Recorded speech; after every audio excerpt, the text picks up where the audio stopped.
Hi everyone, welcome back to TaraChessAcademy. Today we'll be looking at a game between two former world champions, Mikhail Botvinnik playing with the white pieces and Jose Raul Capablanca with the black pieces. So this game took place in 1938 and both the players are world champions. Botvinnik became world champion 10 years later, and Capablanca was already world champion a few years prior to this game. So in this game, Botvinnik began with d4. And before we begin, the main breaks against d4 that black is going to try for are c5 and e5. So that's why it's important in these structures to not put your knight on c6 before you played c5, because you won't be able to strike at the center. And with e4, the main breaks are d5 and f5, as they both strike at the e4 pawn. So d4 is played, and here you want to watch out for the critical breaks. So e5 might be an eventual break in some lines, also c5, and Capablanca responds with knight f6. So both sides are trying to control the center. Here you can see that Botvinnik has moved his pawn up 2 squares, and he's controlling the central square e5 as well as c5. So in the opening, e4, d4, e5, and d5 are the squares that both sides want to control. And throughout this game, you can see how the control for the center is a huge battle. And that is the same for many of these games here. So Botvinnik plays c4, and you can already see he's controlling the center. And Capablanca has brought out one piece, while he has no control of the center with his pawns. So now he plays e6. He's opening up the diagonal for his f8 bishop. And now Botvinnik develops his knight to c3, so all pretty standard. And now Capablanca puts his bishop onto b4. So this is the Nimzo-Indian defense. And the point of the Nimzo-Indian is that you're going to give up your bishop for the knight on c3, and in doing so, you damage white's pawn structure. So here in the game, white went e3, and the idea is to develop the bishop to d3. And there's also many other lines in this situation. White can go queen c2 in order to protect the knight. There's also bishop g5, the Leningrad, where black can play h6 and followed by a quick c5. So there's also knight f3, just normal developing. And here, after knight f3, b6 is a move here. So this is like one way of playing b6, bishop b7, fianchettoing the bishop, followed by e3, h6, bishop h4, g5. And there's many ways this game can go into. So also there's f3, and this is one of the more aggressive lines, as e4 is the point of this move, because this knight is pinned to the king, so it can't move, and it can't support this pawn here. Even though it looks like it's supporting it, it's not, because of this pin on the knight on c3. So after knight e4, this knight can't take because the bishop is pinning the knight to the king. So that's the point of f3, to play e4. And here, black can play d5. So this variation is the Kmach variation. So black can play d5, and this can also transpose into a samish. Do the following moves. And after ed5, this is now the samish variation. So Botvinnik goes e3, and he wants to develop his bishop. So far, both sides have been playing very logically. Capablanca has developed his dark squared bishop and his knight, and has put his pawn to e6 to support a break of d5. And also he has c5 breaks in his mind. So now Capablanca plays d5 here. And after a3, this is a typical Nimzo-Indian position because black has given up his dark squared bishop and has forced white to have this damaged pawn structure, while white has the bishop pair as black has just given his up. So this is a very interesting and double-edged position. So now c5 is played, and you can see how this is the main break in the center, and you don't want to quickly take on c4 as it helps white develop the bishop to c4, and this is a very good square for the bishop. And so you want to keep the tension, and the reason why ed5 is good is because if you want to play bishop d3 now, they can consider taking on c4 and then castling when they have the c pawn to pressure the d4 pawn here. So also here, you can castle, and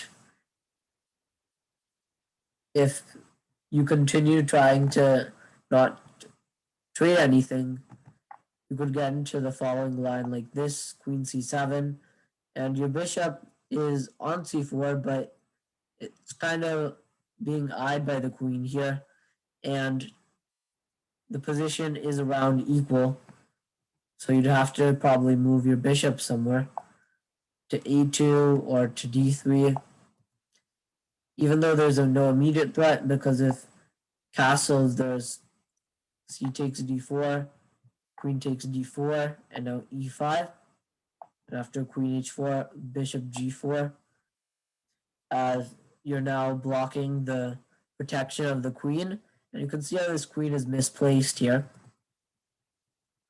So the reason why you take with the c pawn is now because you've opened up all these lines, and you want to play e4. You want to play e4 here, and you just trade off one set of pawns. And now bishop d3, castles, knight e2, b6, castles, and now bishop a6. Black is now trying to get rid of his bad bishop on c8. So if you asked a player from the 20s and 30s, they would think that black has nothing to complain about because you have this nice pawn structure and your development is very easy and there's no weaknesses in your position. White doesn't have any threats. And here, Botvinnik took on a6, knight on a6, and white is trying to go for e4, but here, like, let's say he continues with f3. Now rook e8 comes very strong. This rook is on this open file. So now, after f3, rook e8, e4 is controlled very well in this position, where you can see in this other position that we get into, bishop b4, queen d7, a4. Now, the point of e4 is after queen d3, he doesn't want the queen to come to e4, just stopping the a pawn. And also here, c4 might be a move. So he goes a4, rook f8, and now Capablanca could have seized the initiative here by playing on the c file or even the d file with a move like rook fd8. But here, he could try to play rook fc8 and try to play on the c file. But also, he could capture on d4 after c takes d4, rook fc8, queen b3, rook c4, and now the rook is coming to c8. The a8 rook is coming to c8, and this knight will come to c7 as it is misplaced on a6 because it's not controlling as many squares. So if you imagine a knight on e4, it's controlling a lot of squares, but on e6 it's only controlling very few squares here. So that's why you want your knights in the center. And in this position, if you had a chance to put your knight anywhere, say you were white, you'd want to put it on e5 because it can't be attacked as of now, and it's a very good square because it controls a lot of the center. And after rook f c8, queen b3, rook c4, bishop c3, rook ac8, white can play rook fb1 and knight c7. And you can see how in all of these moves, these pieces are trying to control the center. So this knight is coming back. It might come to e8, to d6. So you should look at all these moves and consider how they're affecting the battle for the center. So Capablanca plays rook f8. He puts his rook on the open file. And now here, Botvinnik plays queen d3, provoking Capablanca to play c4. And now this is a very interesting position because Capablanca's idea is he wants to reroute his knight from a6 to b3, from b8 to c6 to e5 to b3, while Botvinnik wants to play the eventual e4, supported by rook ae1 and f3 e4.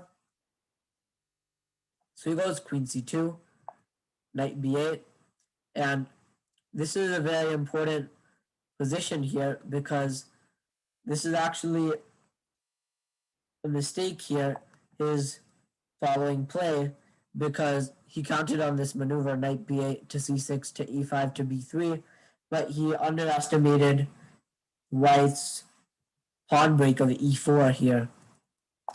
So knight b8, rook ae1, and this is actually a very good move because if you think about it, this rook isn't doing anything, and he's actually, by playing this move, giving up a pawn because knight c6, knight g3, knight a5, f3, the knight comes to b3, and now this a4 pawn is loose.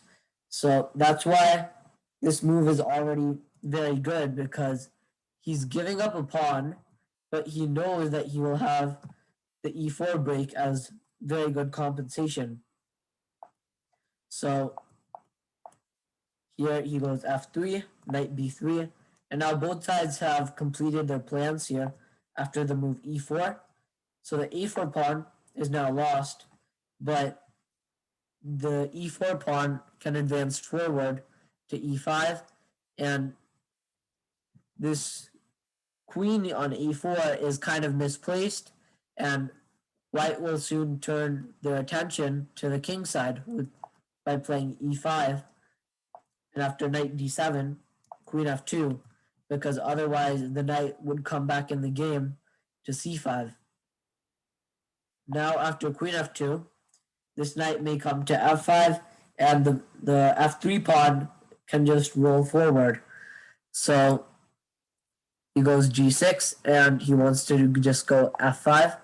So f4, f5, ef6, and this is en passant because this pawn has moved 2 squares forward, and this pawn is adjacent to it, so it can capture after knight f6, f5. Now this is kind of trying to weaken the structure. If ef5, it's just lost as the king side is fully open now. So Capablanca must keep the king side closed here. So he trades one set of rooks. Now he offers another, and his point is that you can't win the knight on f6 because of rook e1, queen e1, and now after queen e8, all the pieces are getting traded off here, and it'll end up in a draw. So Rookie 1 intermezzo is the idea he has in mind here. And now the move that Botvinnik plays is Rook E6. So here you can see also if Rook E8, this isn't a good move because the queen can even capture here. And this knight is coming to E4 soon. And you can see how the tide has suddenly shifted. So now he goes Rook E6. After Rook E6, F E6, this pawn is now advanced. And instead of being an attacker against the king, now it's trying to promote. And combined with the queen, this pawn is very dangerous. So also here, if Capablanca tried to avoid trading, he could go king g7, but this would fall into rook f6, king f6, now f g6. If you take here, queen f5 is going to be mate. And also if you try to run king e7, queen f7, king d8, just gh7 is simple enough, and white is completely crushing here, as the h pawn will promote soon. So rook e6 is forced, f e6, king g7, now queen f4 is played, and the queen has to come back to e8, because let's say he plays queen a2, now it would just be a forced mate in 5, after knight f5, g takes f5, queen g5, king f8, queen f6, king e8, now it's just queen f7, king d8, and queen d7 checkmate. So the queen has to come back to e8, and the point is after knight f5, e takes f5, queen g5, the queen can return to g6. So now queen e5 is played, queen e7, and now this is a great pausing point here. So both sides have been attacking and defending, and now each side needs to get another piece into the game. So which minor piece here will come in faster? So black's knight is going to use the same route back, knight e5, knight b3 to e5 to c6. But what about this bishop on b2? So I'll give you a couple seconds to pause the video and think about this move and the follow-up Botvinnik had in mind here. So the move that Botvinnik played is bishop a3. This is a brilliant move because now the queen has to capture it. And he calculates this forced line here, knight h5. He gives up another piece, but it opens up the king, queen g5, king f8, queen f6, king g8. Now he just pushes his e pawn, queen c1, king f2, queen c2, king g3, queen d3. Capablanca is asking, does he want to draw? Botvinnik says no. He's going to run his king. King h4, queen e4, king h5, queen e2, king h4, queen e4, g4, queen e1, and after king h5, Capablanca resigned, and on this resignation, it signaled that Capablanca's era had ended, and Botvinnik would become a world champion eventually. And 10 years later, he did, and this game symbolized his era and the end of his era here. And you can see how both sides were playing, and it was a very tense struggle. And this was a very good game because it was a very tense fight. If Capablanca didn't give any resistance, it wouldn't be as good of a game, because if he's not trying, then there's no real game here. Like if he doesn't try for his own plans, there's no real excitement. So you can see how his idea of Botvinnik's idea of playing e4 is very explosive here because it opens up the position. After he plays, his idea is to play e4, and he slowly plays it, and he just gives up a pawn by playing rook a1 here, and after knight c6, knight g3, he gives up a pawn, but he persists that he's better here, and eventually he makes his claim and wins the game in brilliant fashion. So I hope you enjoyed this game, and thanks for watching. Bye.